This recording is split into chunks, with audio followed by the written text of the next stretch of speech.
بسم الله الرحمن الرحيم الحمد لله وكفى وسلام على عباده الذين اصطفى اما بعد.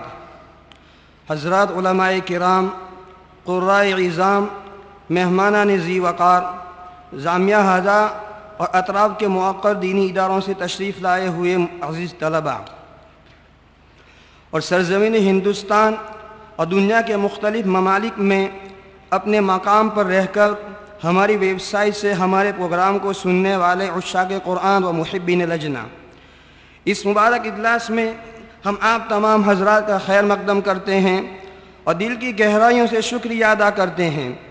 اس مبارک اجلاس میں آپ کی شرکت کو اللہ تعالیٰ اپنے ذات عالی سے تقرب اور دارین کی فوز و فلاح کا ذریعہ بنائیں۔ محترم سامعین، قرآن کریم ایک ایسا آفاقی و ابدی دستور ہے جس نے قیامت تک پیش آنے والے حالات اور ان کے تقاضوں کے سلسلے میں انسانوں کے لیے بہترین راہ عمل متعین کر دی ہے، جس کی اتباع و پیروی انسانوں کو گمراہی و ضلالت کی تاریک راہوں میں بھٹکنے سے بچا کر مسرت ابدی سے سرفراز کرتی ہے۔ تمام کتب سماویہ کا نچوڑ اور ملوک الکلام کا مصداق قرآن کریم کے مفاہیم و مطالب کی ہدایت آفر جس قدر ذہن و دماغ پر چھا جاتی ہے، اسی طرح اس کے الفاظ کی نزاکت و حلاوت، فصاحت و لطافت اور سلاست کی سحر انگیزی سے بھی دل مسحور ہوئے بغیر نہیں رہ سکتا۔ اور جس طرح قرآن کریم کا باطن اپنے اندر علم و موعظت، صلاح و فلاح لیے ہوئے ہیں، اسی طرح اس کا ظاہر حسن و خوبصورتی، جمال و خوشنمائی میں بے نظیر و یکتا ہے۔ لہذا ہر زمانے میں ایک طرف جہاں فقہائے اعظام و مفسرین کرام اس کے باطن کی اتھاہ گہرائیوں سے مسائل و احکام اور مراد خداوندی کے گوہر نکال کر پیش کرتے رہے ہیں، وہیں قراء و مجودین کی جماعت اس کے ظاہری الفاظ کی صحت ادا اور وجوہ قرآت کے تعلیم و تعلم، نشر و اشاعت اور حفاظت و صیانت کو حصول شرف و سعادت کا ذریعہ سمجھ کر پوری جاں فشانی سے اس کی خدمت میں مصروف و مگن رہے ہیں۔ محترم سامعین، اگر مزید ایک قدم بڑھا کر یوں کہا جائے کہ معنی قرآنیہ یہ الفاظ قرآنیہ ہی کی رہین منت ہے تو یہ بے جا نہ ہوگا، اس لیے کہ جس طرح خوشبوؤں کی مہک پھولوں کی پتیوں میں پنہا ہوتی ہے کہ ان پر پژمردگی چھا جانے سے خوشبوؤں کی بہار مان پڑ جاتی ہے، اسی طرح معنی قرآنی الفاظ قرآنی کے اندر سمٹے ہوئے ہیں کہ صحت ادا و تلفظ میں فرق آیا نہیں کہ معنی مقدر ہو گئے۔ لہذا ہر قاری قرآن کے لیے اس کے الفاظ کا تلفظ اور ادائیگی کی صحت کا پاس و لحاظ کرنا ازحد ضروری ہو جاتا ہے۔ اور پھر جب خود رب تعالیٰ نے وَرَتِّلِ الْقُرْآنَ تَرْتِيلًا ارشاد فرما کر اور محبوب الہی صلی اللہ علیہ وسلم نے حسنوا القرآن بِأَصْوَاتِكُمْ وَلَيْسَ مِنَّا مَن لَّمْ يَتَغَنَّ بِالْقُرْآنِ جیسے ارشادات سے تجوید کو لازم و ضروری اور خوش الہانی کو امر محمود و مستحسن قرار دے دیا۔ لہذا اس امت کی ایک بڑی جماعت نزول قرآن کے روز اول ہی سے بالمشافہ قرآن کریم کی اس جہت سے خدمت انجام دیتی رہی۔ چنانچہ لجنت القراء کے پلیٹ فارم سے آج کا ہمارا ہونے والا یہ مسابقہ بھی اسی خوشگوار فریضے کی انجام دہی کے کری ہے۔ محترم سامعین، آپ بخوبی واقف ہیں کہ ہر جلسہ کسی نہ کسی عظیم شخصیت کے زیر صدارت ہوا کرتا ہے تاکہ پروگرام بحسن و خوبی اختتام پذیر ہو۔ اسی مقصد کے پیش نظر آج کی عظیم الشان اجلاس اور روح پرور اجتماع کی صدارت کے لیے حضرت الاستاذ مولانا قاری و مقری احمد اللہ صاحب دامت برکاتہم عالیہ کا انتخاب کرتے ہیں۔ چنانچہ ہم حضرت اقدس کے حضور مؤدبانہ دعوت صدارت پیش کرتے ہیں۔ امید ہے کہ حضرت والا صدارت قبول فرما کر جلسے کی باضابطہ آغاز کی اجازت مرحمت فرمائیں گے۔ محترم سامعین، قبل اس لیے کہ لجنت القراء کے 37ویں سالانہ مسابقے کا باضابطہ آغاز ہو، مسابقے کے نظام الاوقات اور اس کے مختصر نوعیت آپ کی خدمت میں پیش کرنا ناگزیر سمجھتا ہوں۔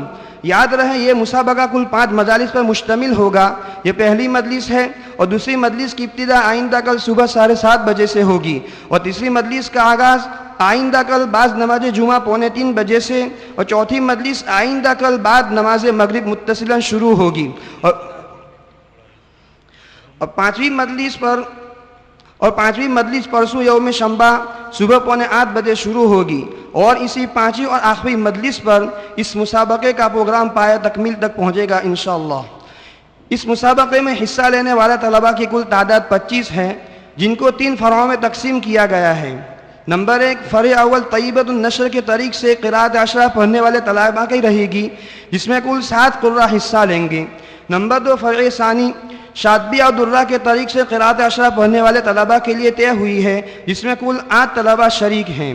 نمبر 3، فرع ثالث روایت حفص میں پڑھنے والے طلباء کے لیے مختص ہے اور اس فرع میں کل 10 شرکاء ہیں۔ ان تینوں فرعوں میں منقسم 25 مساہم کے درمیان فرائض تحکیم ادا کرنے کے لیے کل 9 قراء کرام کا انتخاب سرپرست لجنۃ القراء حضرت الاستاد مولانا قاری و مقری احمد اللہ صاحب قاسمی دامت برکاتہم عالیہ نے کیا ہے۔ اس طرح کے ہر فرع کے 3 حکم اپنا ذاتی فیصلہ نمبرات کے پرچے پر تحریر فرمائیں گے۔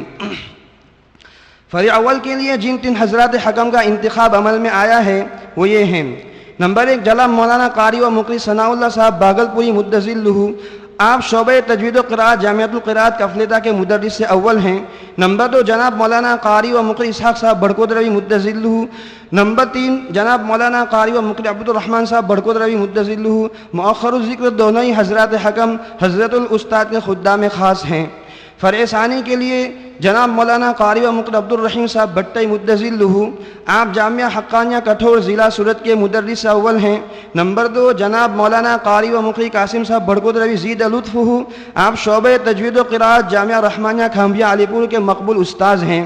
نمبر 3، جناب مولانا قاری احمد صاحب ہتھوڑی زید فیضہ، مدرسہ دعوت الایمان ٹکولی کے شعبہ تجوید و قراءت کے محبوب و مقبول ترین استاذ ہیں۔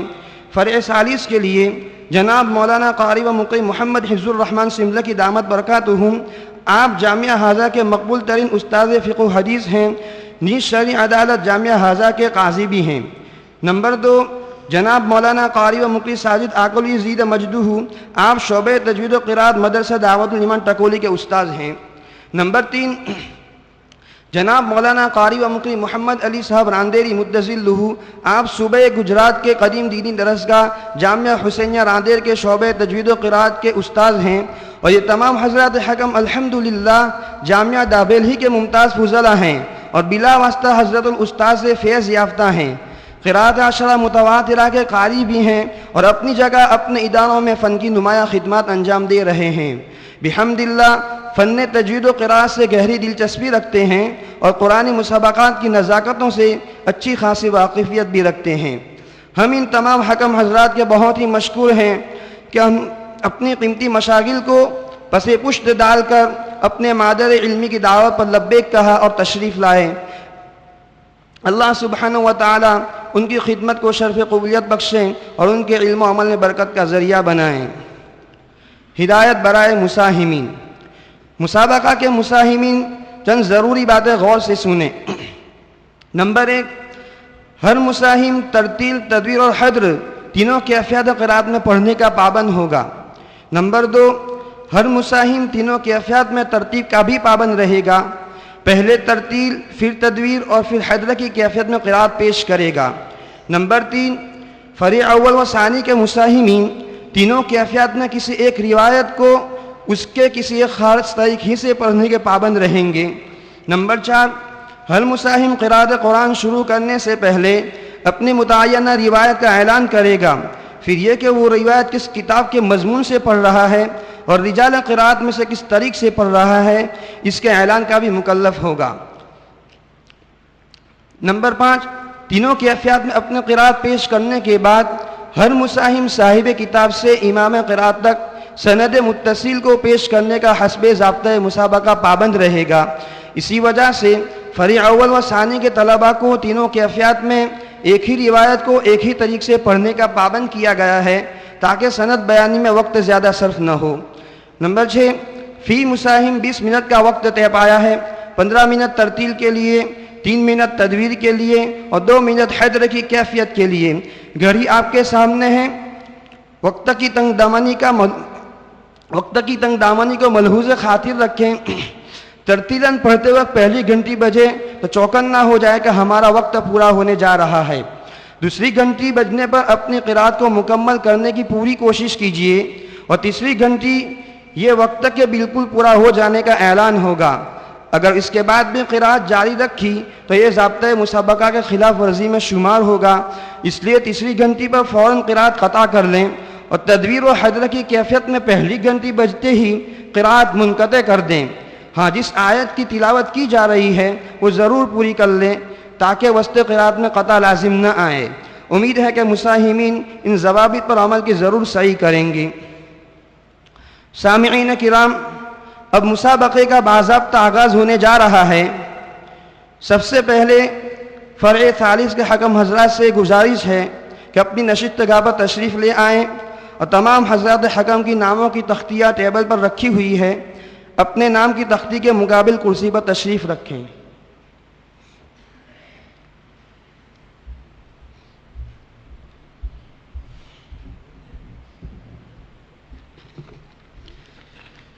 فرع ثالث کے لیے جناب مولانا قاری و مقری محمد حزب الرحمن صاحب سملہ کی دامت برکاتہم، جناب مولانا قاری و مقری ساجد آکولی زید مجدہ، جناب مولانا قاری و مقری محمد علی صاحب راندیری مدہ ذلہ تشریف لے آئیں۔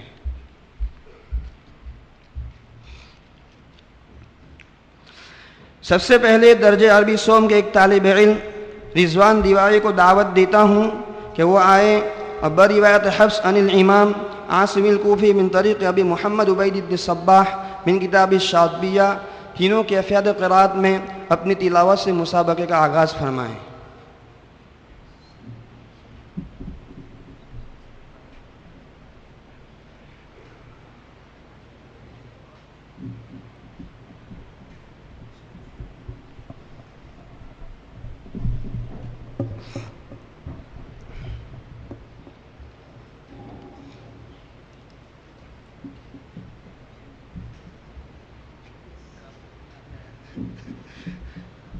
أنا أقرأ برواية حفص عن عاصم الكوفي من طريق أبي الحسن الهاشمي عن أبي محمد عبيد بن صباح من كتاب الشاطبية.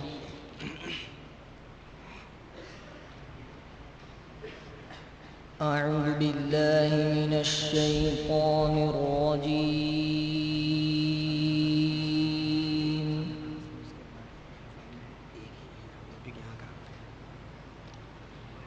بسم الله الرحمن الرحيم.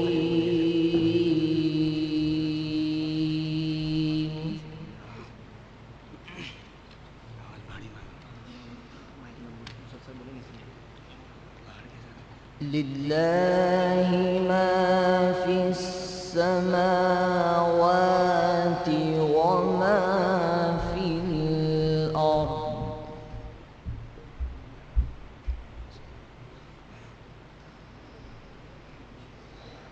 وإن تبدوا ما في أنفسكم أو تخفوه يحاسبكم به الله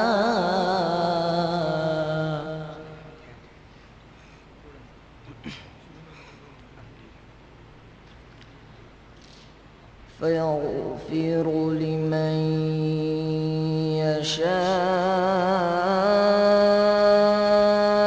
يشاء ويعذب من يشاء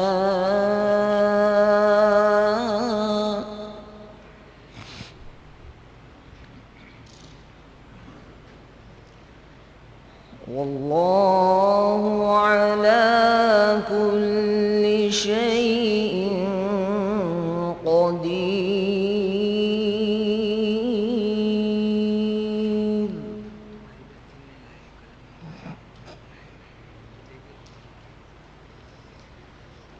لله ما في السماوات وما في الأرض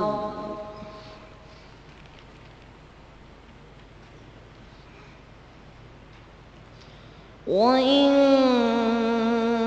تبدوا ما في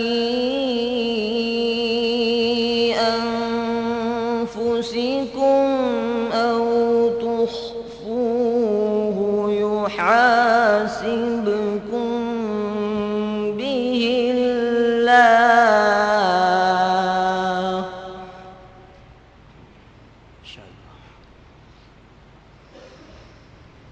فيغفر لمن يشاء ويعذب من يشاء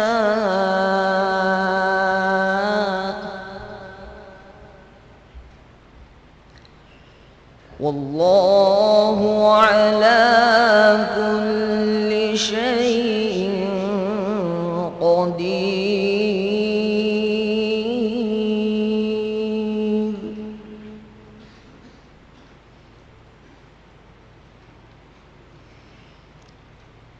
آمن الرسول بما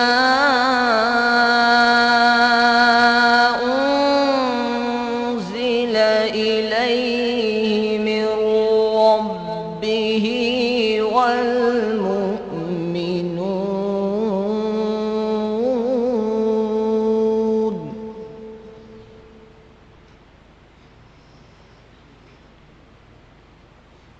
كل آمن بالله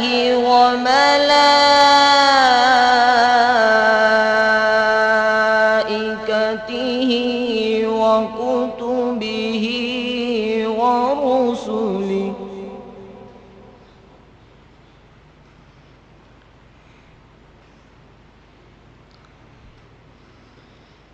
لا نفرق بين أحد من رسله وقالوا سمعنا وأطعنا غفرانك ربنا وإليك المصير.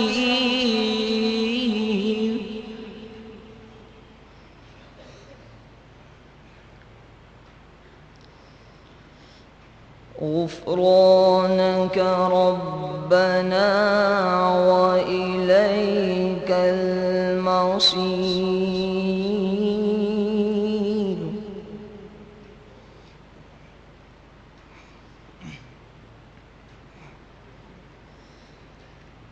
لا يكلف الله نفسا إلا وسعها لها ما كسبت وعليها ما اكتسبت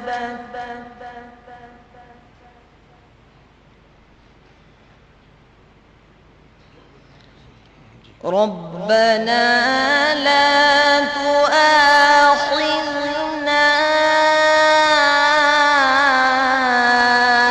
إن نسينا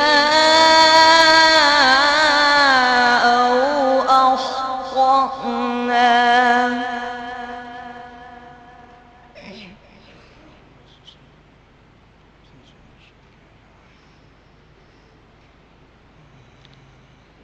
ربنا ولا تحمل علينا إصرا كما حملته على الذين من قبلنا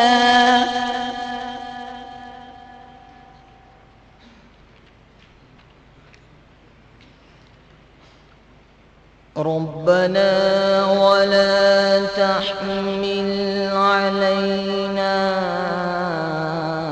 إصرا كما حملته على الذين من قبلنا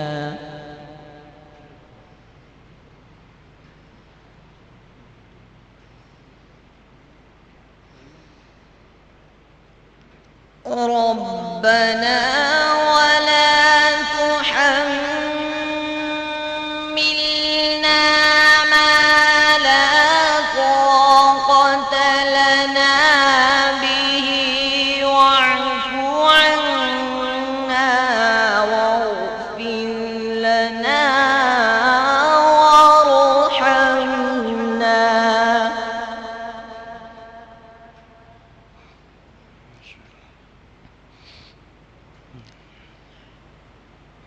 واغفر لنا وارحمنا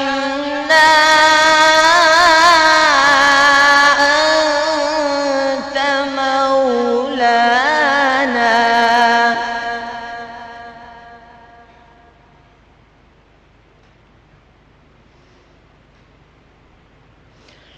واعف عنا واغفر لنا وارحمنا أنت مولانا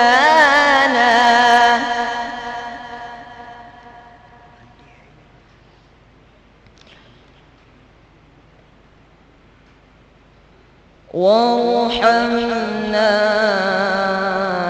أنت مولانا فانصرنا على القوم الكافرين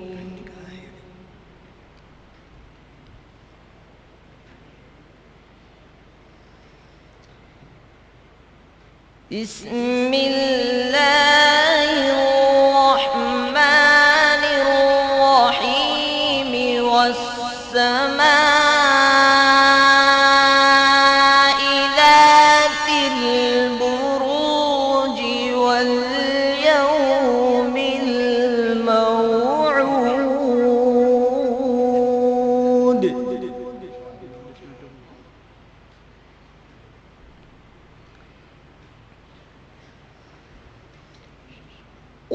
وشاهد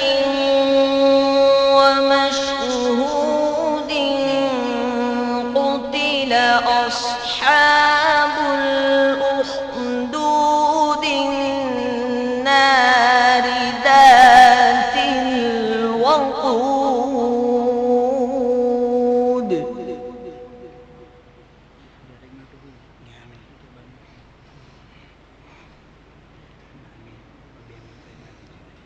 إذ هم عليها قعود وهم على ما يفعلون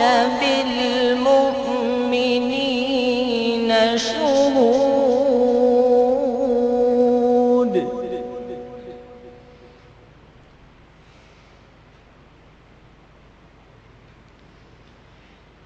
وما نقموا منهم إلا أن يؤمنوا بالله العزيز الحميد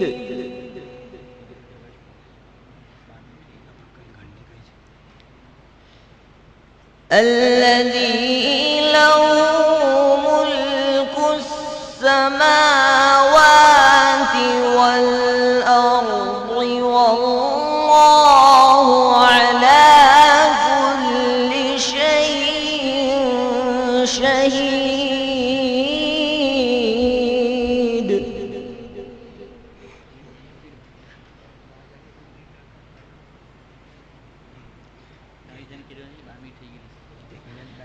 الذي له ملك السماوات والأرض والله على كل شيء شهيد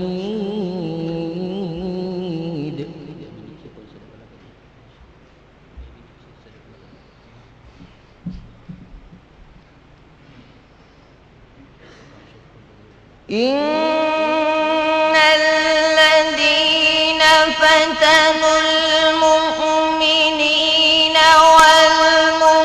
والمؤمنات ثم لم يتوبوا فلهم عذاب جهنم ولهم عذاب الحريق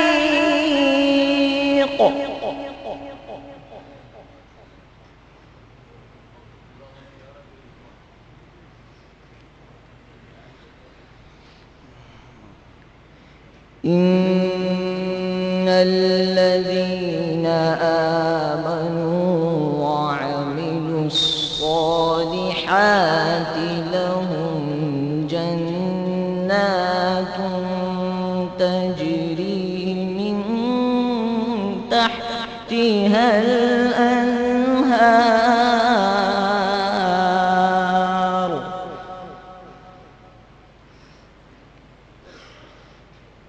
ذلك الفوز الكبير.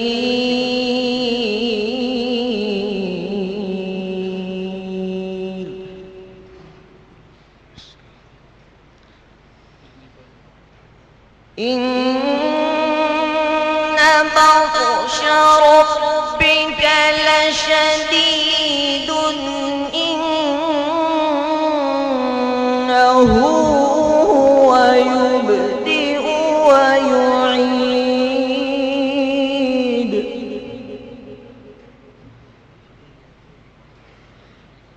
إن بطش ربك لشديد إنه هو يبدئ ويعيد. صدق الله العظيم.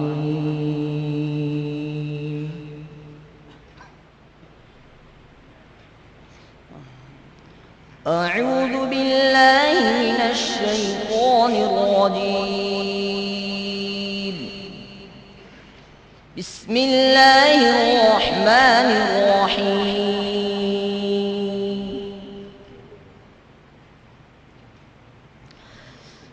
ثلة من الأولين وثلة من الآخرين. وأصحاب الشمال ما أصحاب الشمال في سموم وحميم وظل من يحموم لا بارد ولا كريم.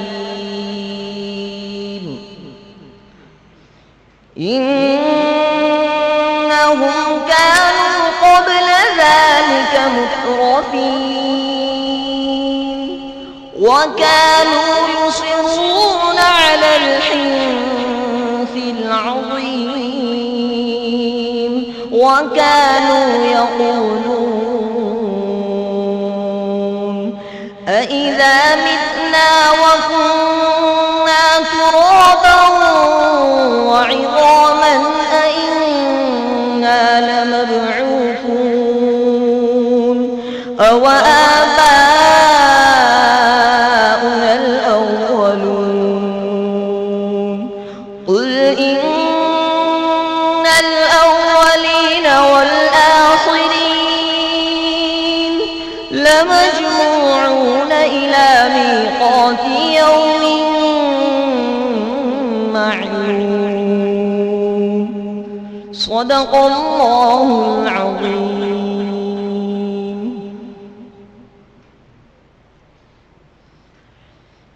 أعوذ بالله من الشيطان الرجيم. بسم الله الرحمن الرحيم. فلا أقسم بمواقع النجوم وإنه لقسم لو تعلمون عظيم. إنه لقرآن كريم في كتاب مكنون لا يمسه إلا المطهرون. تنزيل من رب العالمين. أفبهذا الحديث أنتم مدهنون وتجعلون رزقكم أنكم أنكم تكذبون فلولا إذا بلغت الحلقوم وأنتم حينئذ تنظرون ونحن أقرب إليه منكم ولكن لا تبصرون فلولا إن كنتم غير مدينين ترجعونها إن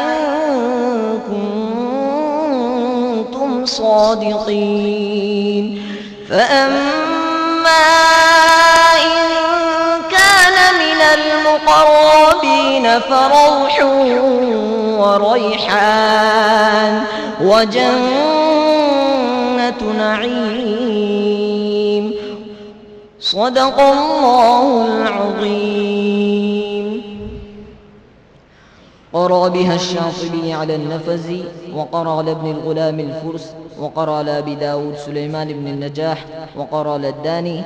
قرأ الداني بها على الشيخ أبي الحسن طاهر بن غلبون وقرأ لأبي حسن الهاشمي وقرأ للوشناني وقرأ لأبي محمد بيد بن صباح وقرأ لحفص وقرأ لعاصم الكوفي رحمه الله تعالى. ما شاء اللہ. اللہ پاک موضوع کو مزید ترقیات سے نوازیں اور قرآن کریم سے خاص وابستگی نصیب فرمائیں. ہمارے اس مساہم کے لیے متعدد احباب کی طرف سے عطر کی شیشیاں، کچھ رقم اور دیگر چیزیں یہ بطور انعام موصول ہوئی ہیں. موصوف آ کر اپنا انعام حاصل کر لیں. مکرم سامعین، امسال مسابقے میں افادہ عام کی غرض سے ایک نیا سلسلہ شروع کیا جا رہا ہے، جس میں ہر ایک یا دو مساہم کی تلاوت کے بعد قرآن کریم کے متعلق مفید باتیں گوش گزار کی جائیں گی. امسال اس کا عنوان محافل قرات پر وارد ہونے والے اعتراضات و جوابات رکھا گیا ہے.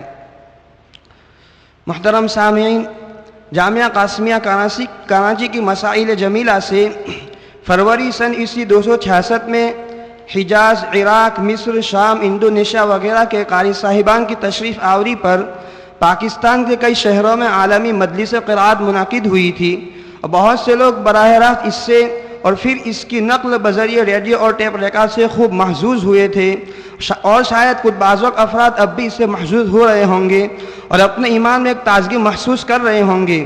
لیکن اس وقت بعض تعلیم یافتہ صاحبان کی طرف سے قرات کی ان محفلوں پر کچھ اعتراضات سننے میں آئے تو فقیہ العصر حضرت مولانا مفتی جمیل احمد صاحب تھانوی قدس سرہ نے ان اعتراضات کے تسلی بخش جوابات دیے تھے. شیخ القراء استاذنا المحترم حضرت مولانا قاری و مقری احمد اللہ صاحب قاسمی دامت برکاتہم عالیہ نے اپنی تالیف بنام اسلام میں قرآن مجید کا مقام میں مفتی جمیل احمد قدس سرہ کے افادات کو جزو کتاب بنایا ہے.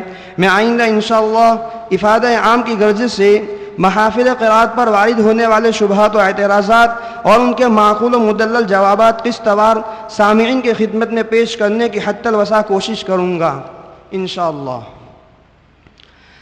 آئیے اب میں اس کے بعد اسی فرح کے مساہم نمبر 5 عبداللہ کنتھاریہ متعلم درجہ عربی اول کو پیش کرتا ہوں. یہ بھی روایت حفصہ کو اسی خاص طریق سے تینوں کیفیات میں پڑھ کر سنائیں گے. مساہم نمبر 5 عبداللہ کنتھاریہ. مساہم نمبر 5 عبداللہ کنتھاریہ.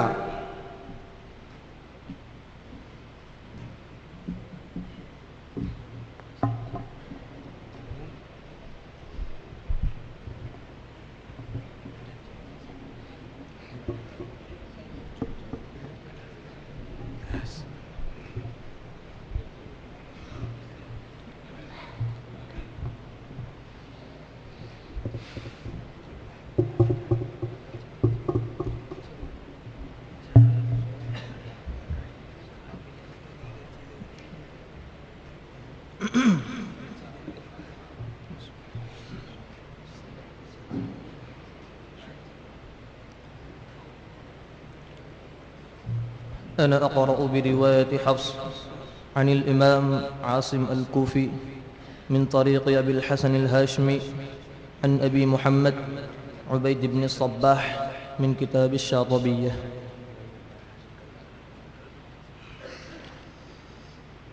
أعوذ بالله من الشيطان الرجيم.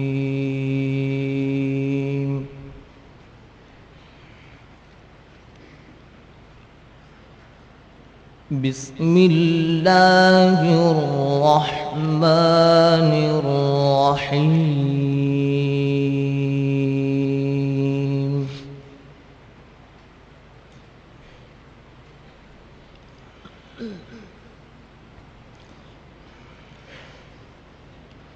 قد أفلح المؤمنون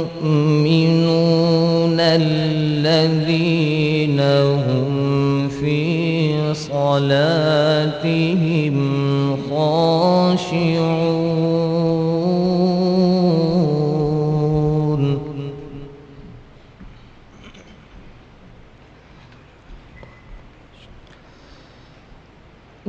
والذين هم عن اللغو معرضون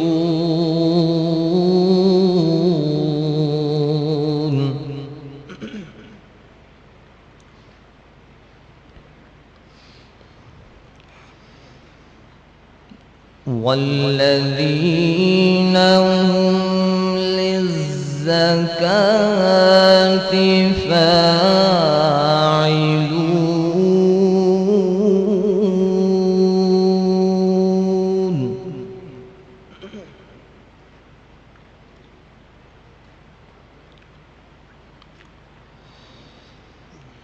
والذين هم لفروجهم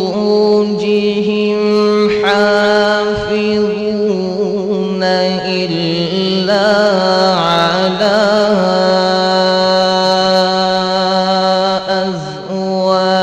أزواجهم أو ما ملكت أيمانهم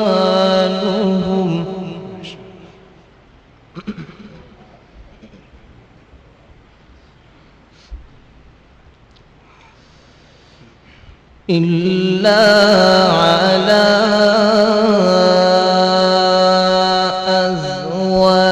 أزواجهم أو ما ملكت أيمانهم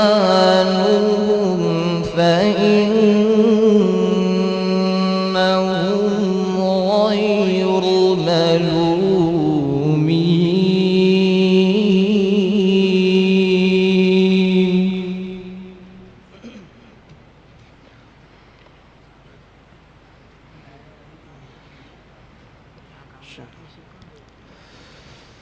فمن ابتغى وراء ذلك فأولئك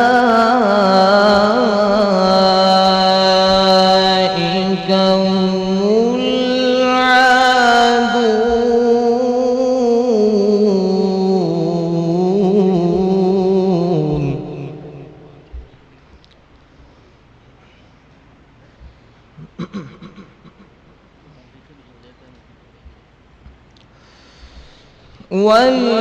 والذين هم لأماناتهم وعهدهم راعون والذين هم على صلواتهم يحافظون.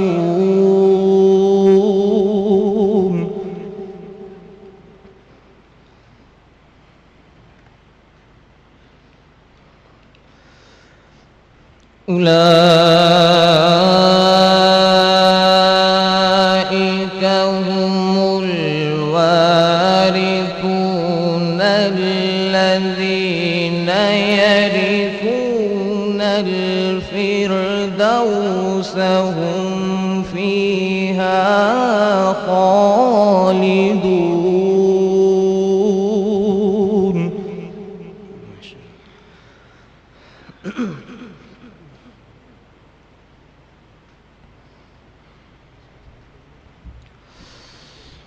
والذين هم لأماناتهم وعهدهم راعون والذين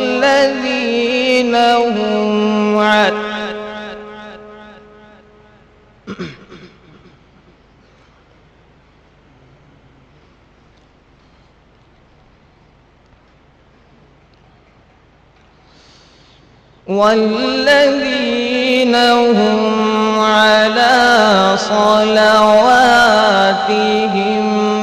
يحافظون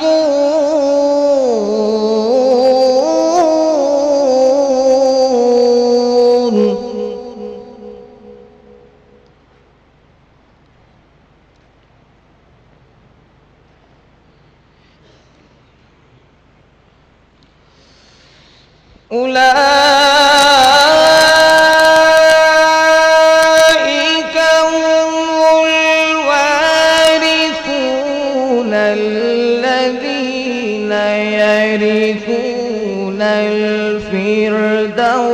هم فيها خالدون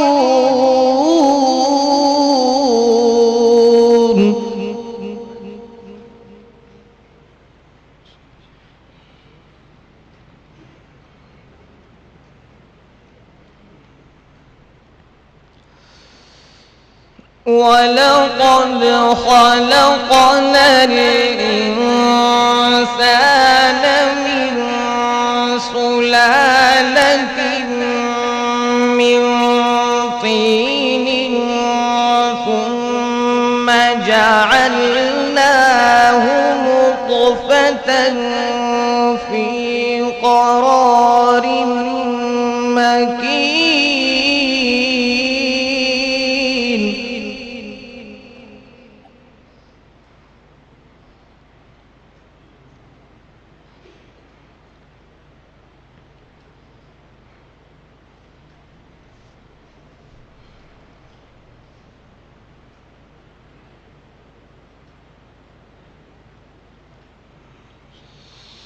ثم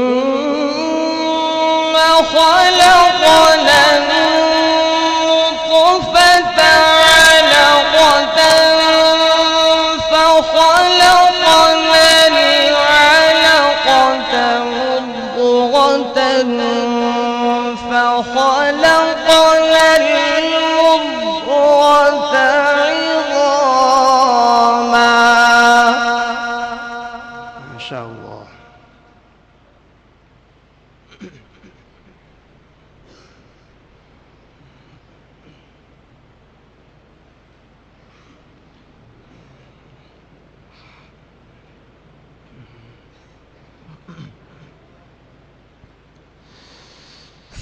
فخلقنا العلقة مضغة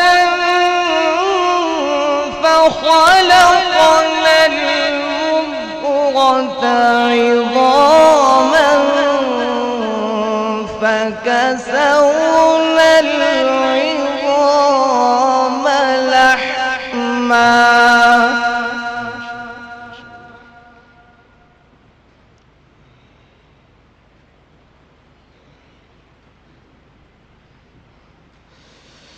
ثم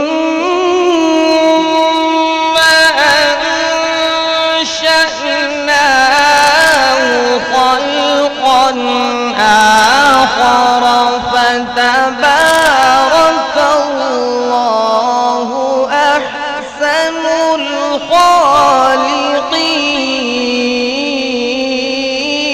الخالقين. ما شاء الله ما شاء الله.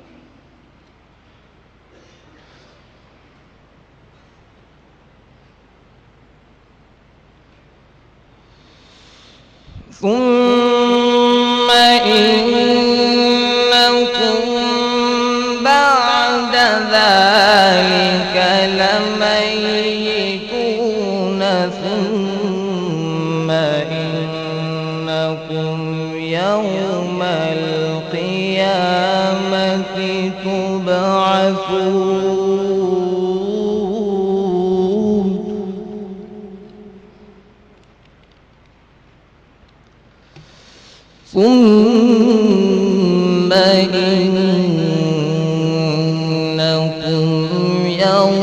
القيامة تبعثون.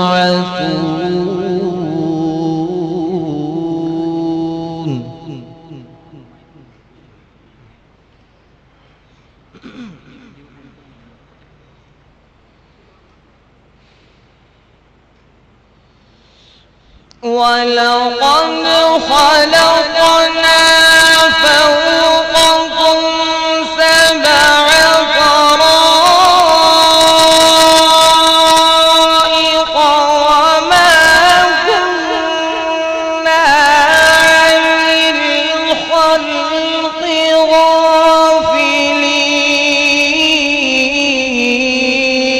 غافلين. ما شاء الله ما شاء الله، سبحان الله.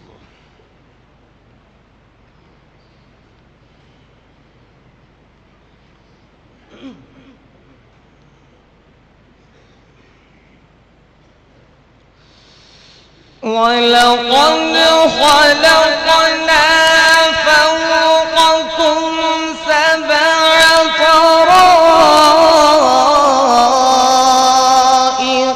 وما كنا عن الخلق غافلين.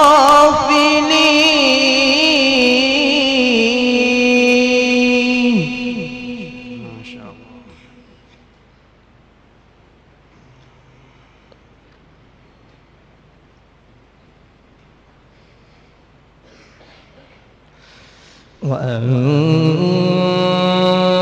وأنزلنا من السماء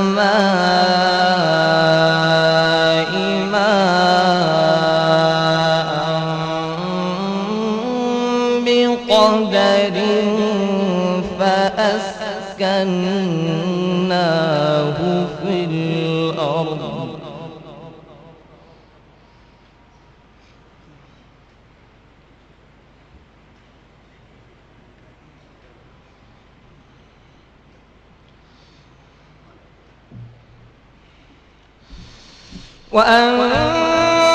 وأنزلنا من السماء ماء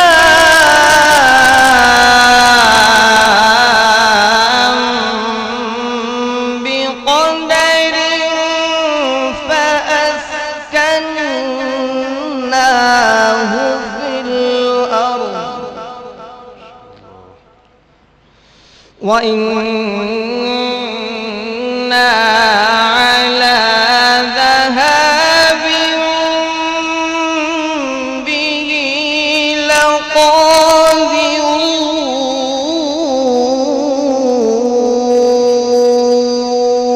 لقادرون.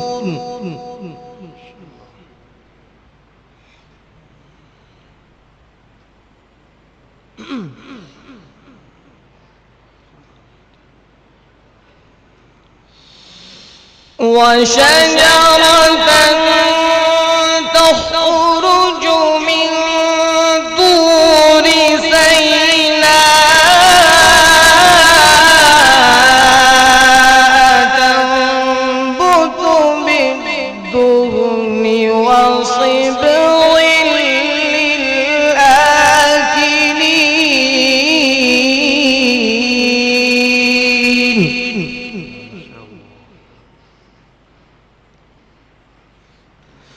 وإن لكم في الأنعام لعبرة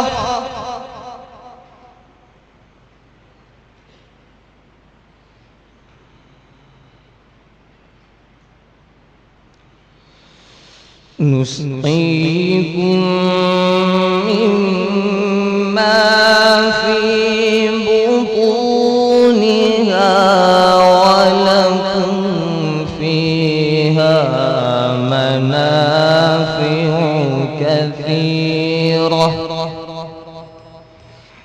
ولكم فيها منافع كثيرة ومنها تأكلون وعليها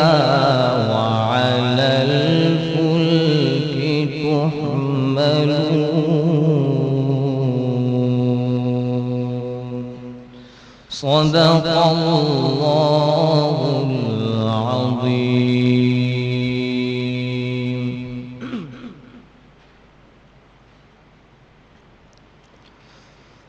أعوذ بالله من الشيطان الرجيم.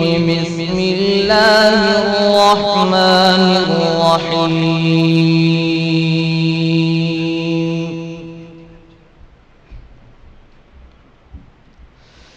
ألم تر أن الفلك تجري في البحر بنعمة الله ليريكم من آياته إن في ذلك لآيات لكل صبار شكور. وإذا غشيهم موج كالظلل دعوا الله مخلصين له الدين فلما نجاهم إلى البر فمنهم مقتصد وما يجحد بآياتنا إلا كل ختار كفور. يا أيها الناس اتقوا ربكم واخشوا يوما لا يجزي والد عن ولده ولا مولود هو جاز عن والده شيئا إن وعد الله حق فلا تغرنكم الحياة الدنيا ولا يغرنكم بالله الغرور. إن الله عنده علم الساعة وينزل الغيث ويعلم ما في الأرحام وما تدري نفس ماذا تكسب غدا وما تدري نفس بأي أرض تموت. إن الله عليم خبير. صدق الله العظيم. أعوذ بالله من الشيطان الرجيم. بسم الله الرحمن الرحيم. وإذ قال إبراهيم رب اجعل هذا البلد آمنا واجنبني وبني أن نعبد الأصنام رب إنهن أضللن كثيرا من الناس فمن تبعني فإنه مني ومن عصاني فإنك غفور رحيم. ربنا إني أسكنت من ذريتي بواد غير ذي زرع عند بيتك المحرم ربنا ليقيموا الصلاة فاجعل أفئدة من الناس تهوي إليهم وارزقهم من الثمرات وارزقهم من الثمرات لعلهم يشكرون ربنا إنك تعلم ما نخفي وما نعلن وما يخفى على الله من شيء في الأرض ولا في السماء الحمد لله الذي وهب لي على الكبر إسماعيل وإسحاق إن ربي لسميع الدعاء صدق الله العظيم. قرأ بها الشاطبي على النفسي وقرأ على ابن غلام الفرس وقرأ على أبي داود سليمان بن النجاح وقرأ على الداني. قرأ الداني بها على الشيخ أبي الحسن طاهر بن غلبون وقرأ على أبي الحسن الهاشمي وقرأ على الأشناني وقرأ على أبي محمد عبيد بن الصباح وقرأ على حفص وقرأ على عاصم الكوفي رحمهم الله تعالى. ما شاء الله.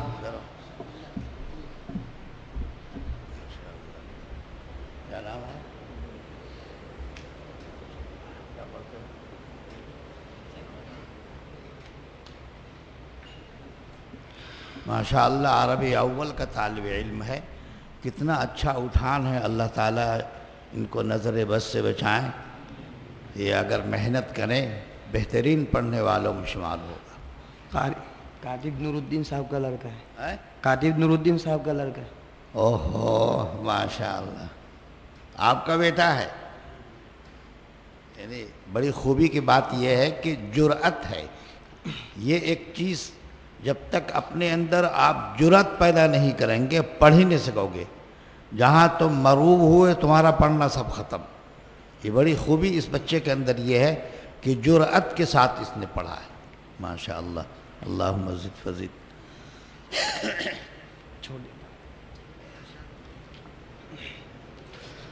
ماشاءاللہ.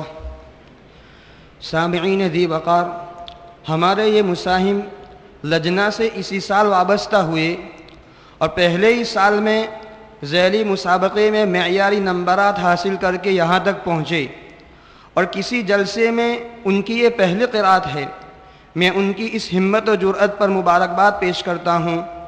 بارگاہ رب العزت میں دست بدعا ہوں کہ اللہ تعالیٰ ان کی پرواز کو بلند فرمائیں.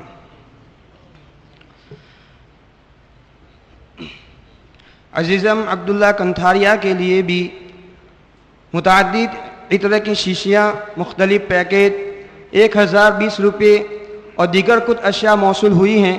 موصوف آ کر اپنا انعام حاصل کر لیں. اور والد محترم کی طرف سے 1000 روپے.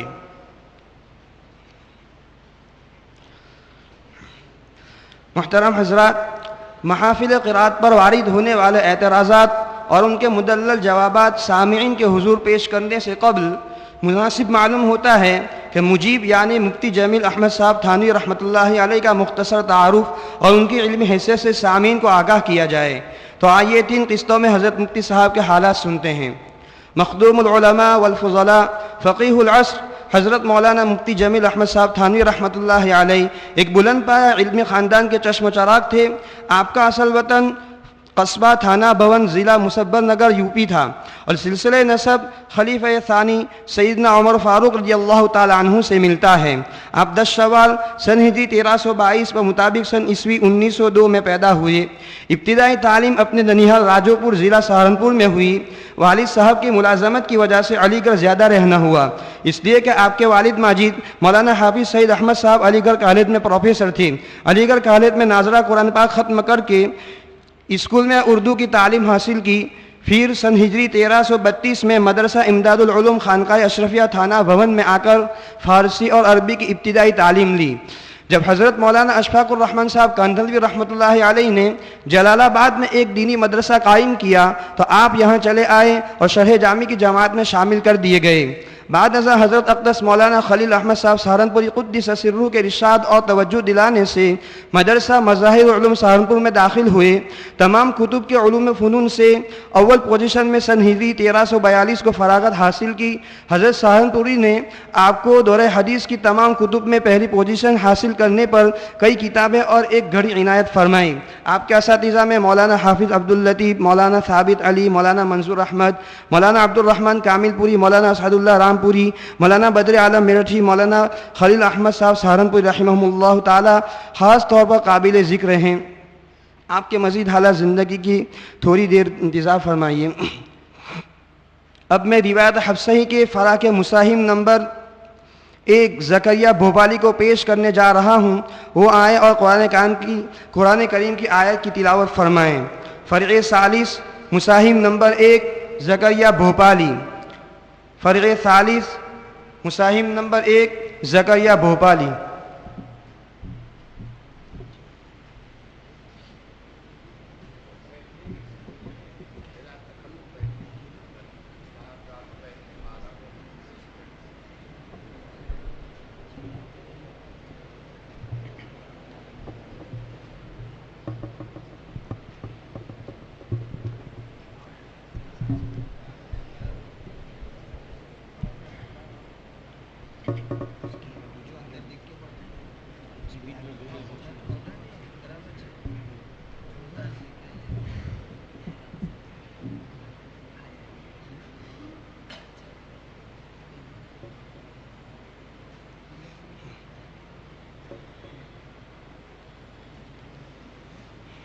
أنا أقرأ برواية حفص عن عاصم الكوفي من طريق أبي الحسن من طريق أبي الحسن الهاشمي عن أبي محمد عبيد بن الصباح من كتاب الشاطبية.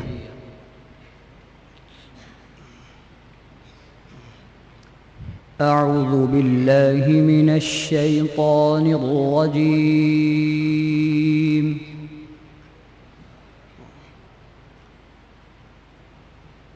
بسم الله الرحمن الرحيم.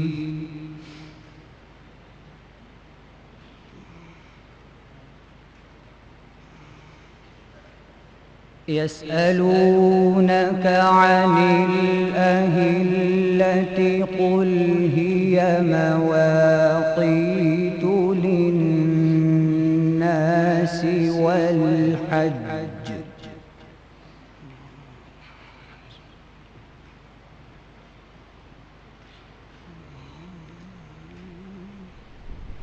وليس البر بأن تأتوا البيوت من ظهورها ولكن البر من اتقى.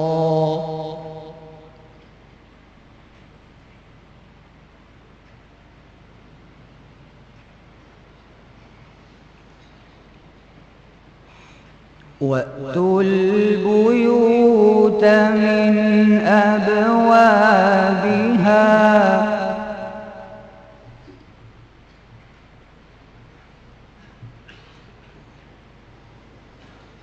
واتقوا الله لعلكم تفلحون.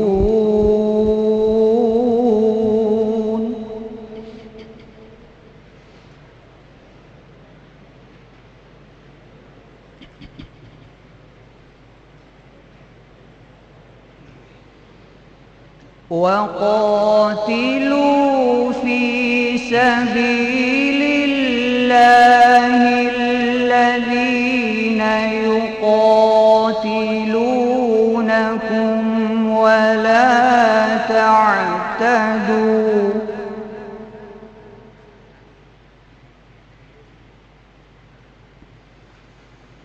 إن الله لا يحب المعتدين.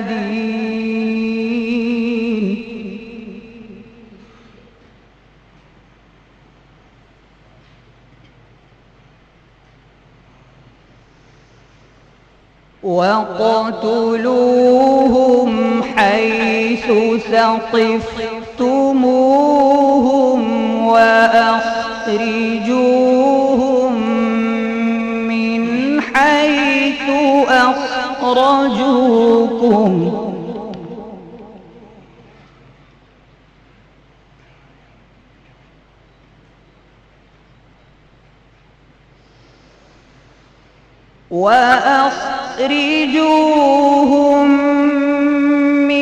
حَيْثُ أَخْرَجُوكُمْ وَالْفِتْنَةُ أَشَدُّ مِنَ الْقَتْلِ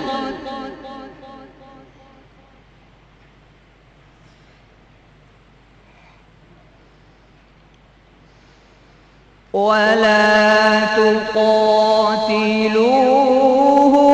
عِندَ الْمَسْجِدِ الْحَرَامِ حَتَّى يُقَاتِلُوكُمْ فِيهِ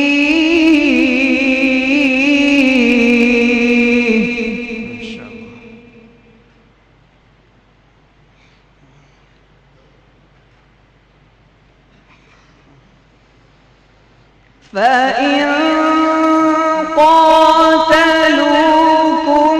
فَاقْتُلُوهُمْ كَذَلِكَ جَزَاءُ الْكَافِرِينَ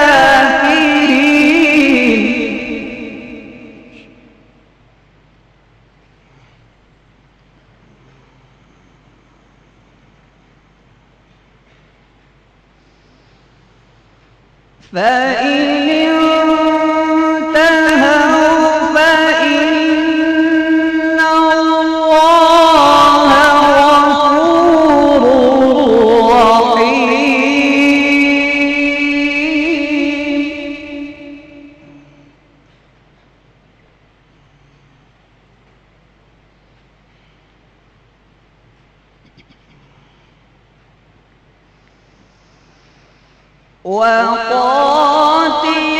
وَقَاتِلُوهُمْ حَتَّى لَا تَكُونَ فِتْنَةٌ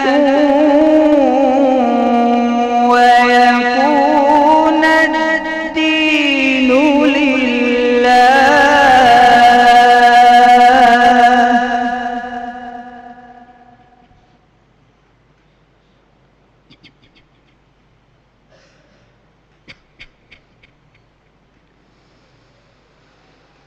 فَإِنِ انتهوا فَلَا عُدْوَانَ إِلَّا عَلَى الظَّالِمِينَ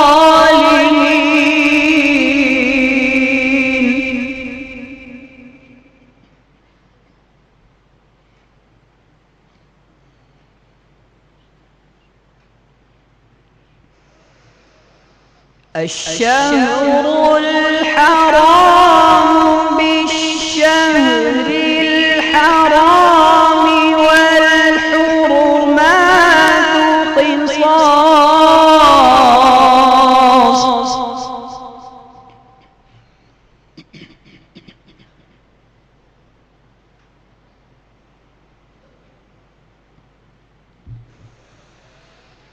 فمن اعتدى عليكم فاعتدوا عليه بمثل ما اعتدى عليكم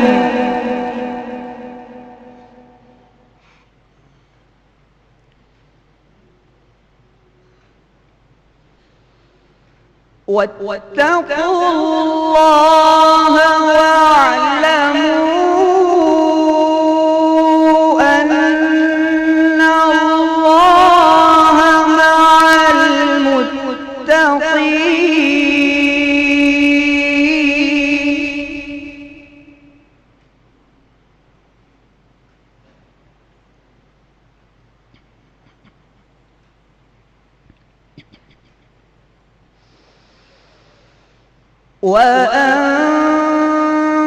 وأنفقوا في سبيل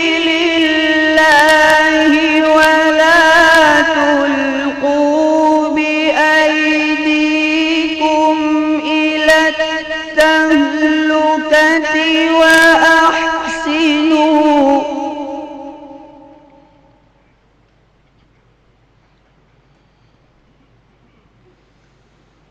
إن الله يحب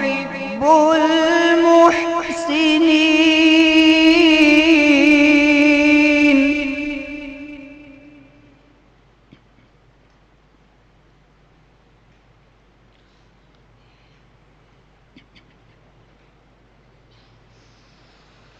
وأتموا الحج والعمرة لله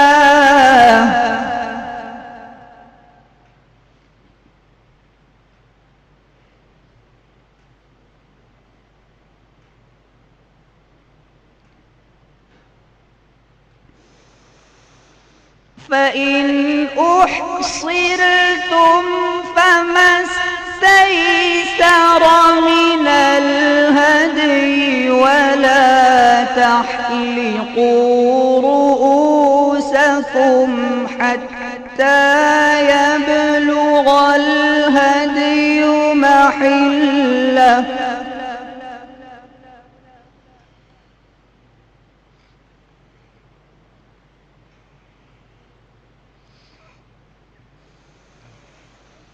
فمن كان منكم مريضا أو به أذى من رأسه ففدية من صيام أو صدقة أو نسك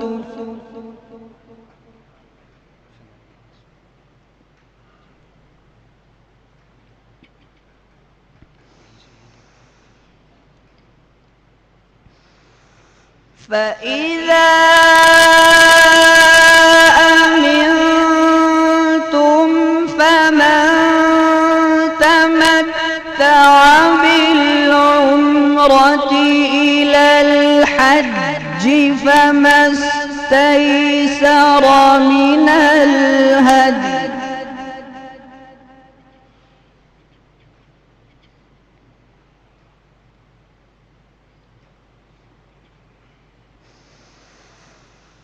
فمن لم يجد فصيام 3 أيام في الحج و7 إذا رجعتم تلك 10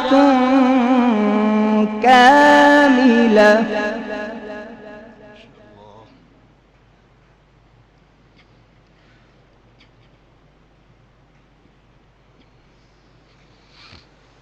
ذلك لمن لم يكن أهله حاضر المسجد الحرام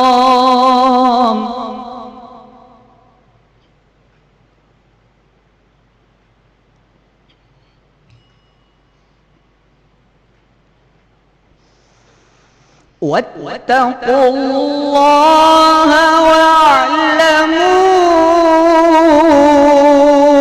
أن الله شديد العقاب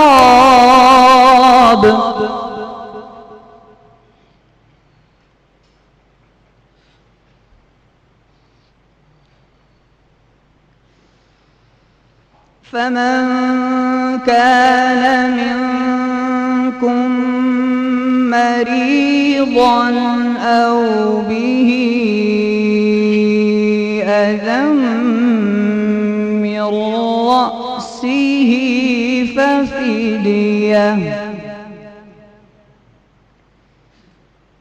ففدية من صيام أو صدقة أو نسك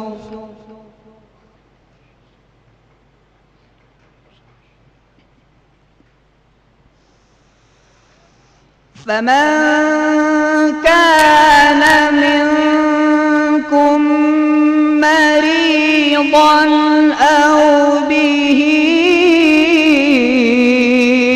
أذى من رأسه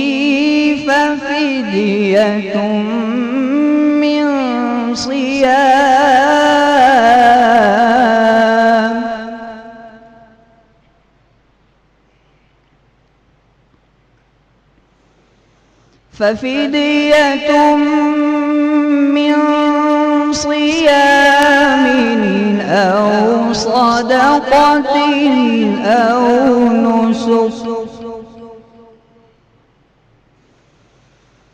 فإذا أمنتم فمن تمتع بالعمرة إلى الحج فما استيسر من الهدي فمن لم يجد فصيام 3 أيام في الحج و7 إذا رجعتم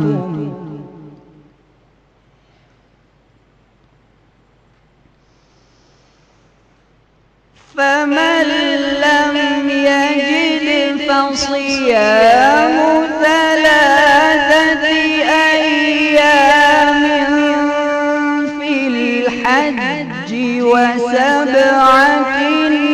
إذا رجعتم تلك 10 كاملة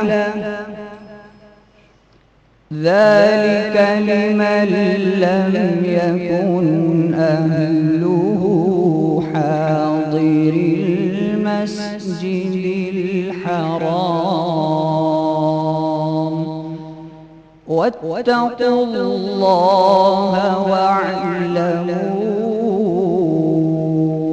أن الله شديد العقاب صدق الله العظيم.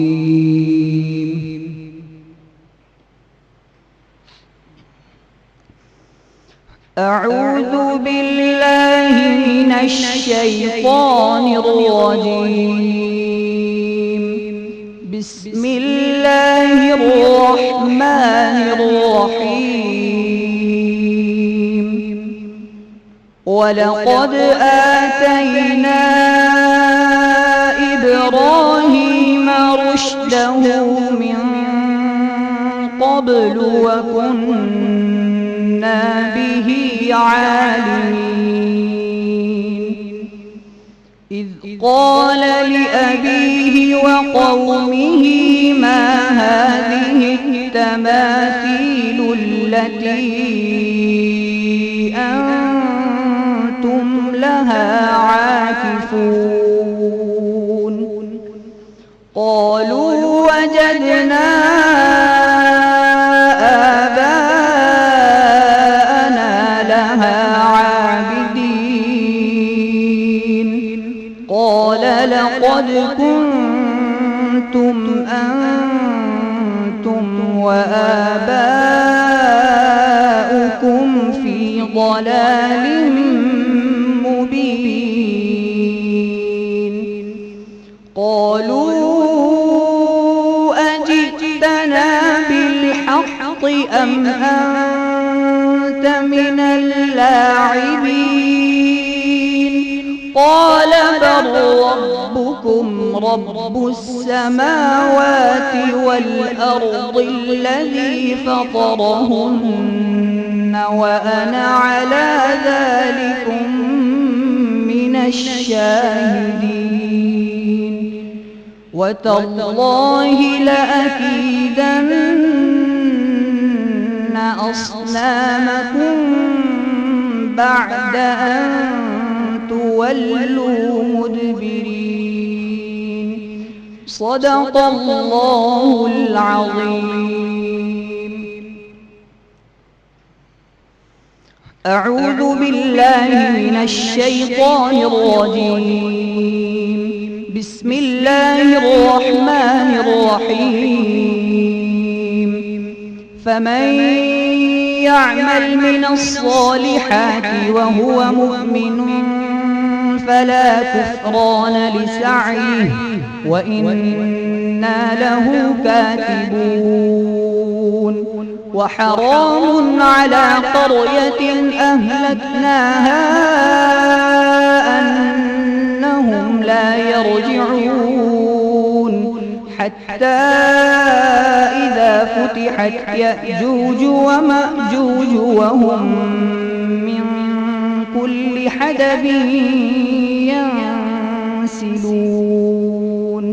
واقترب الوعد الحق فإذا هي شاخصة أبصار الذين كفروا يا ويلنا قد كنا في غفلة من هذا بل كنا ظالمين. إنكم وما تعبدون من دون الله حصب جهنم أنتم لها واردون. لو كان هؤلاء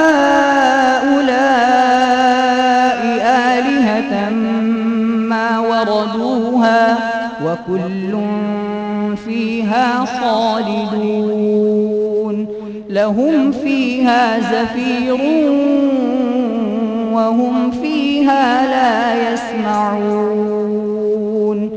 إن الذين سبقت لهم منا الحسنى أولئك عنها مبعدون.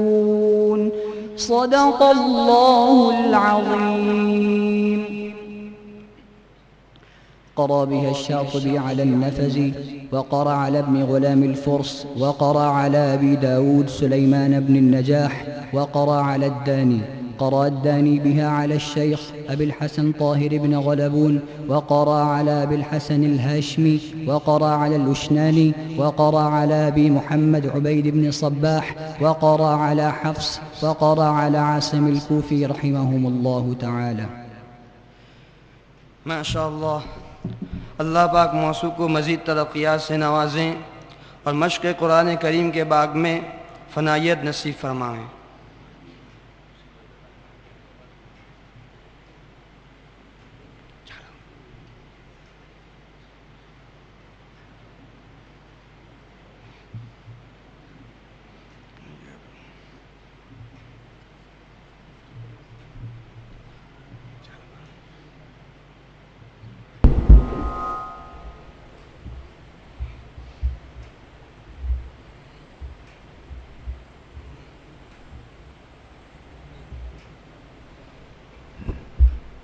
क्या बात है, ऐलान करो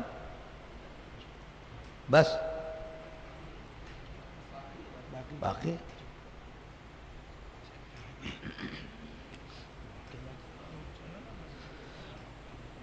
मौसू पाए और अपना इनाम आकर हासिल कर लें। आइए अब मुफ्ती जमील अहमद साहब के मज़ीद हालात पर नज़र डालते हैं। तदरीसी खिदमात। हज़रत सहारनपुरी रहमतुल्लाहि अलैहि के हुक्म से अव्वलन हैदराबाद दक्कन के एक मदरसा में तदरीस व तबलीग और वाज़ व तक़रीर के लिए तशरीफ़ ले गए। कुछ अरसा बाद मदरसा निज़ामिया हैदराबाद में नाइब शेखुल अदब के ओहदा आपको सौंपा गया। फिर 11 माह बाद हज़रत सहारनपुरी के हुक्म के तामील में वापस सहारनपुर पहुँचे और मदरसा मज़ाहिर उलूम में मुदर्रिस आला मुक़र्रर हुए। सन हिजरी 1345 से सन हिजरी 1370 तक मज़ाहिर उलूम में सिलसिले तदरीस जारी रहा। सन हिजरी 1346 में सहारनपुर से एक रिसाला बनाम अल मज़ाहिर और सन हिजरी 1348 में एक दूसरा जरीदा माहनामा दीनदार जारी फरमाया। इस अरसा में आपसे कसब फैज़ करने वालों में रईसुत तबलीग हज़रत जी मौलाना मोहम्मद यूसुफ कांदलवी, अमीर तबलीग हज़रत जी मौलाना इनामुल हसन कांदलवी और हज़रत मौलाना अबराउल हक साहब हरदोई रहमतुल्लाहि अलैहि ख़ास तौर पर लायक ज़िक्र हैं। ہندوستان کے مختلف مدارس عربیہ خصوصاً مدرسہ مظاہر العلوم سہارنپور اور امداد العلوم تھانہ بھون میں ہزاروں افراد کو اپنے فیض علمی سے مستفید کرنے کے بعد سن ہجری 1370 میں پاکستان تشریف لے گئے رکھتے سب اور حضرت اقدس مولانا مفتی محمد حسن امرتسری خلیفہ اعظم حضرت اقدس تھانی رحمۃ اللہ علیہ کی دعوت پر جامعہ اشرفیہ لاہور میں تدریس و فقہی خدمات کے لیے مقرر ہوئے۔ یہاں سن ہجری 1391 تک بلند پایہ کتب زیر دست رہیں، بعد ازاں طبی اعذار کی وجہ سے اسباق بند کر دیے گئے اور صرف خدمت افتاء کا کام باقی رہا۔ سن ہجری 1370 سے سن ہجری 1415 تک 45 برس آپ نے جامعہ اشرفیہ لاہور میں استاد الحدیث اور صدر مفتی کی حیثیت سے حدیث خدمت میں گزارے۔ ہزاروں فتاویٰ آپ کے قلم سے نکلے جو ملک و بیرون ملک میں قدر کی نگاہوں سے دیکھے گئے۔ سینکڑوں تصنیفات و تالیفات اور مقالات آپ نے تحریر فرمائے اور ہزاروں طالبان علم حدیث و فقہ نے آپ کے سامنے زانوِ ادب طے کیے، جو بہت بڑی دین اسلام کی خدمت ہے۔ اب میں فرع ثانی سے حکم حضرات سے گزارش کرتا ہوں کہ اپنی نشستگاہ پر تشریف لے آئیں۔ معزز حاضرین، اس محفل قرأت کے آخری مساہم کے طور پر درجہ تخصص فی التجوید والقراءت کے ایک طالب علم مولوی مصطفیٰ چمپارانی کو دعوت دیتا ہوں کہ وہ آئیں اور بروایت ابی الحارث عن الامام علی الکسائی من طریق البغدادی من کتاب الشاطبیہ کتاب عزیز کی تلاوت فرمائیں۔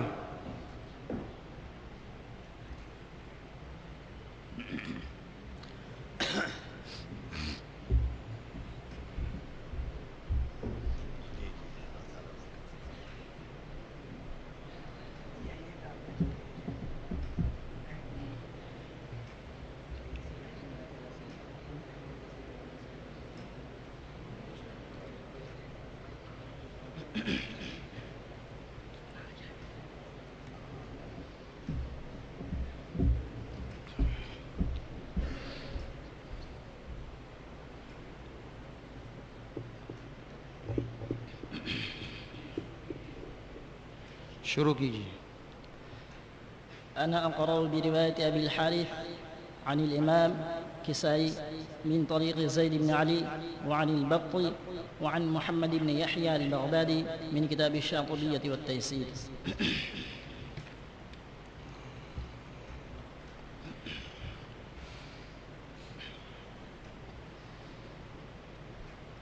أعوذ بالله من الشيطان الرجيم.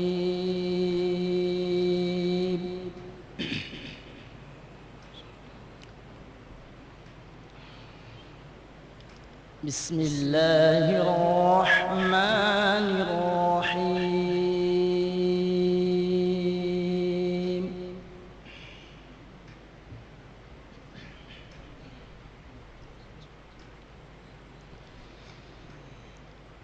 طه ما أنزلنا عليك القرآن لتشقي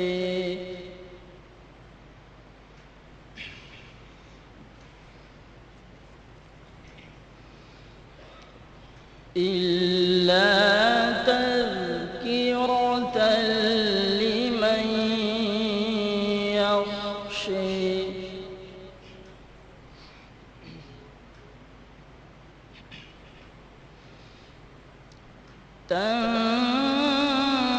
تنزيلا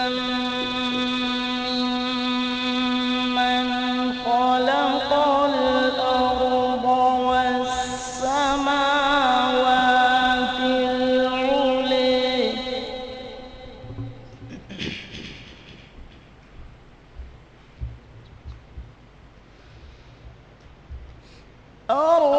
الرحمن على العرش استوى له ما في السماوات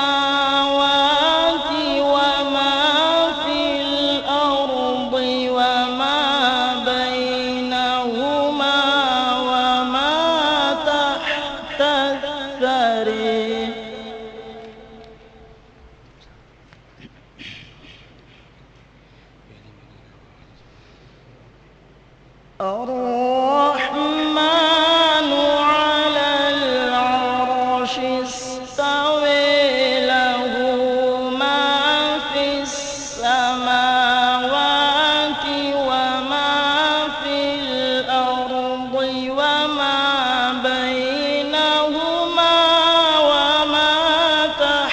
الثري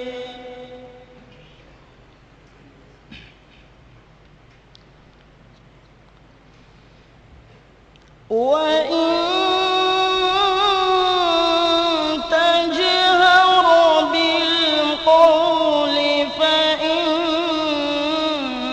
فإنه يعلم السر وأخفي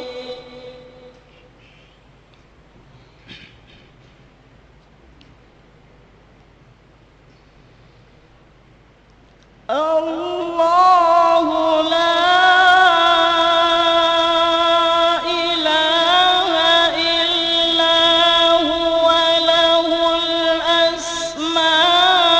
الأسماء الحسنى وهل أتيك حديث موسى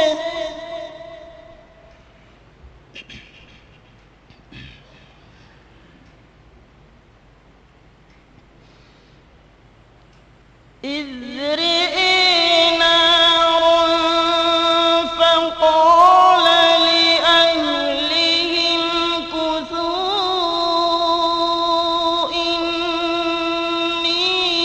إني آنست نارا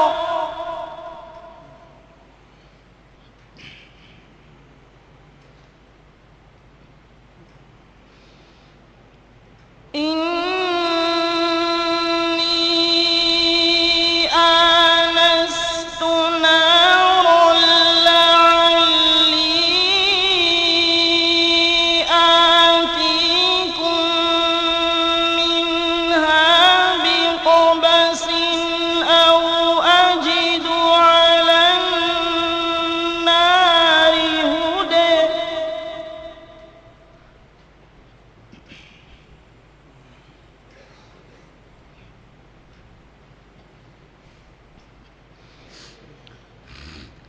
فلما أتيها نودي يا موسى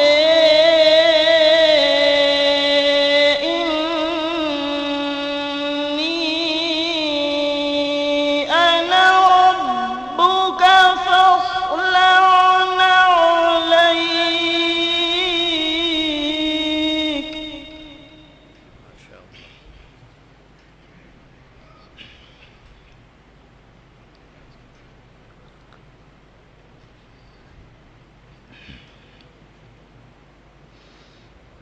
نودي يا موسى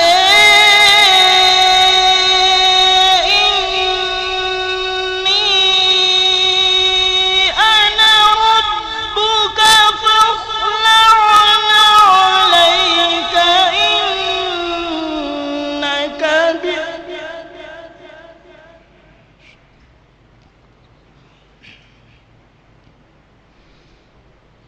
نودي يا موسى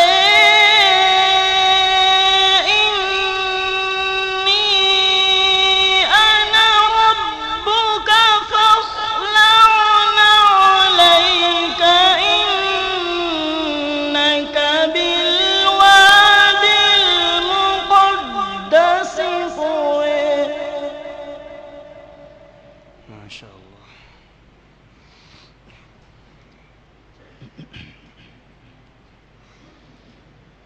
نودي يا موسى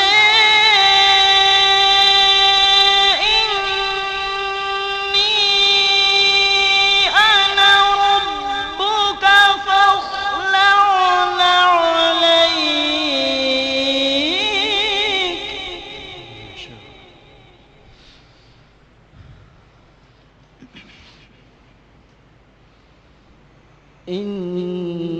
إنك بالوادي المقدس طوى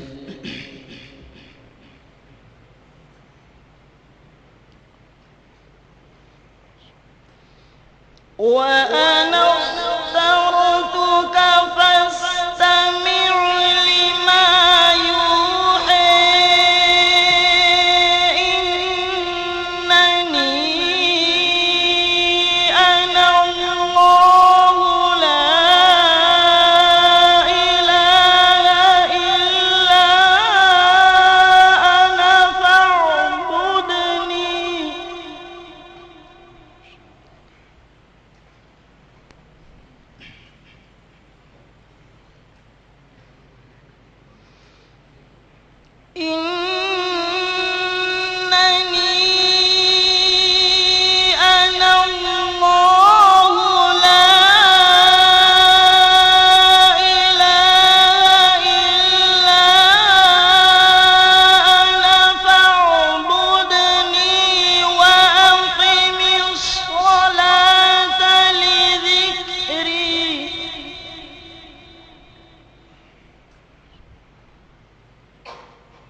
إن الساعة آتية أكاد أخفيها لتجزي كل نفس بما تسعي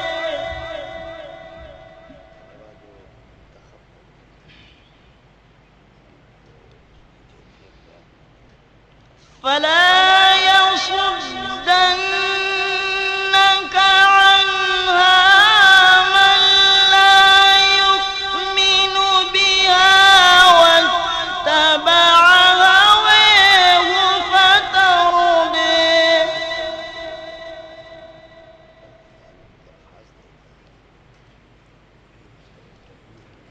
فلا يصدنك عنها من لا يؤمن بها واتبع هواه فترديه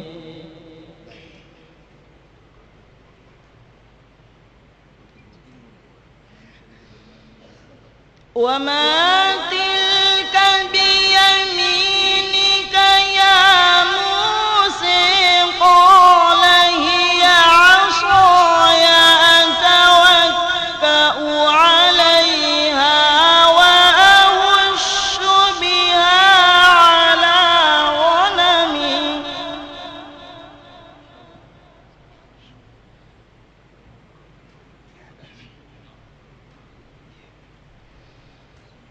ولي فيها مآرب أخرى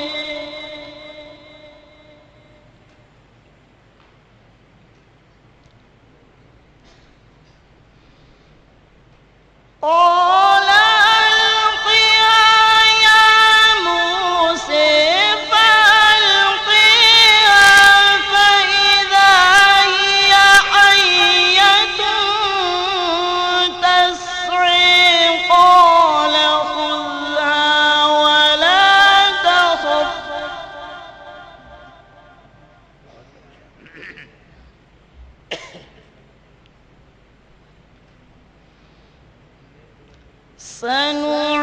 سنعيدها سيرتها الأولى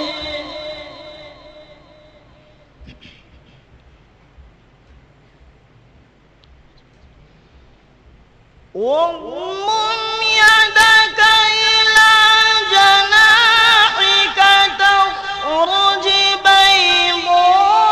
بيضاء من غير سوء آية أخرى لنريك من آياتنا الكبرى ما شاء الله.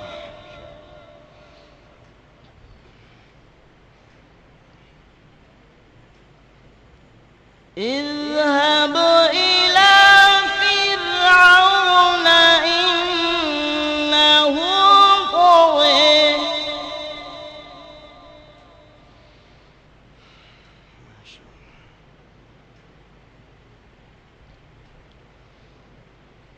قال رب اشرح لي صدري ويسر لي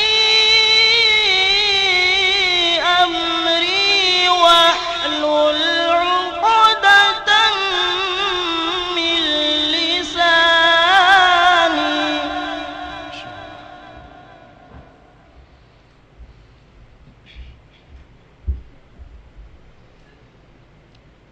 واحلل عقدة من لساني يفقه قولي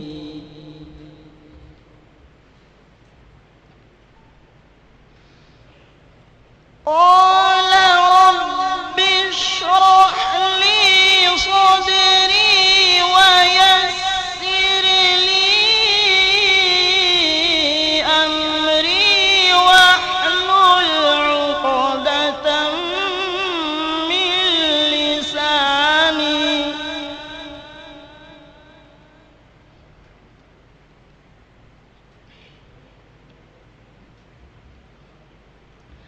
واحلل عقدة من لساني يفقه قولي واجعل لي وزيرا من أهلي هارون أخي اشدد به أزري وأشركه في أمري كي نسبحك كثيرا ونذكرك كثيرا إنك كنت بنا بصيرا صدق الله العظيم. أعوذ بالله من الشيطان الرجيم. بسم الله الرحمن الرحيم. إن الذين كفروا ينادون لمقت الله أكبر من مقتكم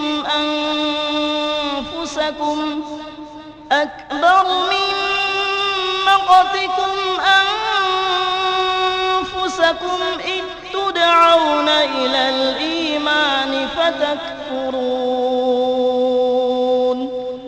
قالوا ربنا أمتنا اثنتين وأحييتنا اثنتين فاعترفنا بذنوبنا فهل إلى خروج من سبيل. ذلكم بأنه إذا دعي الله وحده كفرتم وإن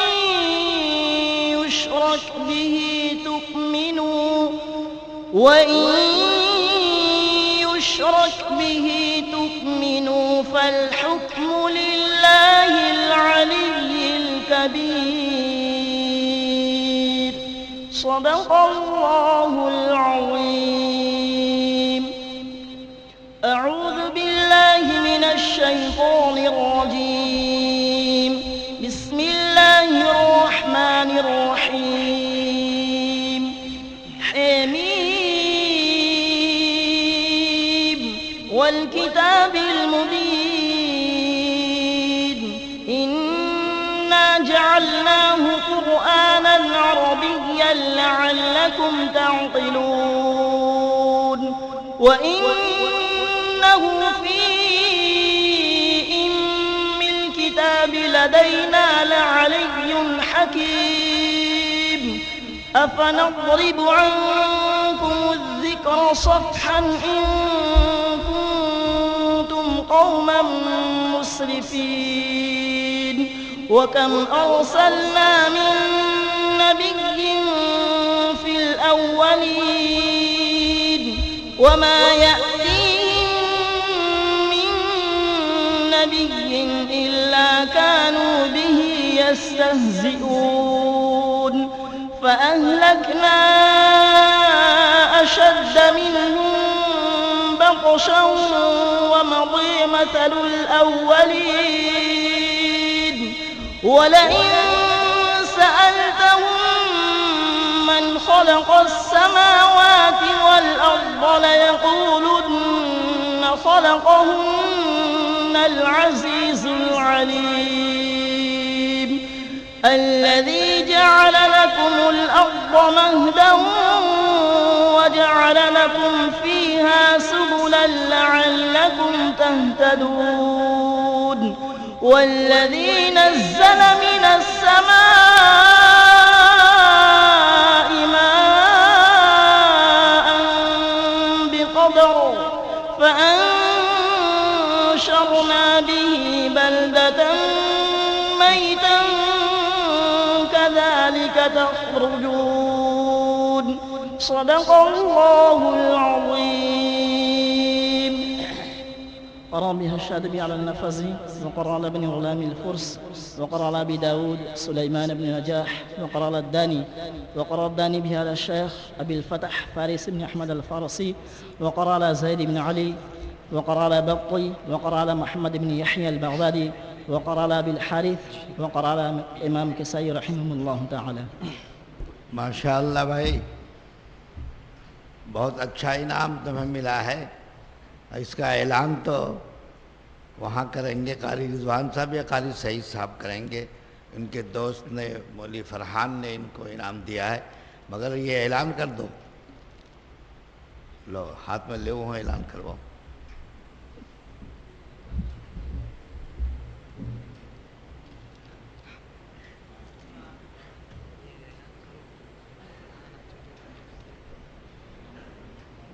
جی، فرحان آچھودی کی طرف سے موصوف کو یہ انعام موصول پہنچا ہے. موصوف آ کر حاصل کر لیں. بھائی اس میں جو لکھا ہے وہ تو نا جی میں نے تمہیں دیا اعلان کرنے کے لیے. جی، یہ ایک کتاب ہے جس کا نام ہے ازدواجی زندگی کی سنہرے اصول. اللہ تعالیٰ موصوف کو ازدواجی زندگی کی حقیقی مسرتوں سے مالا مال فرمائے.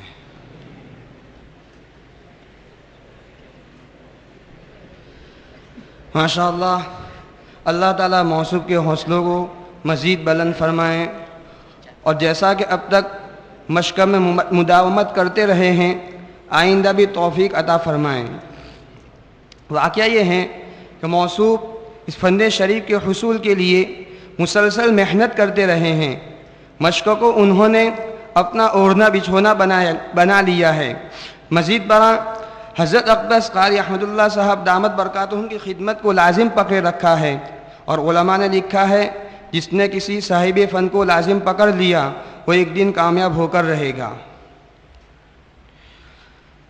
عزیز موصوف کے لیے مختلف عطر کی شیشیاں، پیکٹ اور کل 950 روپے موصول ہوئے ہیں.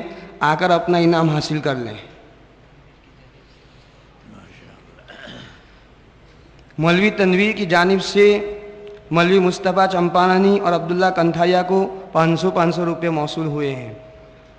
عبداللہ کنتھاریا اپنا انعام آ کر موصول.